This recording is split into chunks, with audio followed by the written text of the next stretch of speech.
हाँ कहो सलमा। ठीक है, मैं तुम्हें रेस्टोरेंट की लोकेशन भेज रहा हूँ। खैरियत है? क्या कोई दावत है? हैरत है तुम अभी तक इस मुंह से यहाँ घूम रही हो। उस सांप की सरपरस्त हो तुम।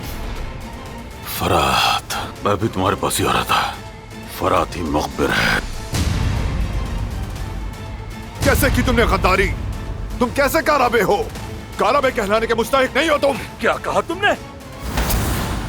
रुको बारह। बेगैरत! कैसे किया आपने ये? हाँ, जो होना था वो हो चुका। सजा मिलेगी आपको। जो किया उसकी सजा। अब मैं आपका भाई नहीं हूँ। मेरे दिल से उतर चुके हैं आप। ख्याल रखिएगा अपना। भाई ने तो बहुत कम किया। मैं होता तो कुछ कहने के काबिल भी नहीं छोड़ता। इस आदमी ने हमें वाकई बेच दिया। बस करो।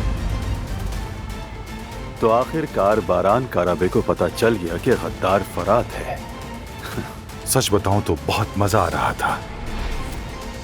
मेरी बीवी और खानदान के सामने मुझे किस तरह जलील किया उसने जानते हो? लेकिन इसकी कीमत चुकाएगा वो। अब जाकर लग रहा है कि फरात काराबे वापस आ गया है। सब लोग मेरी बात गौर से सुने।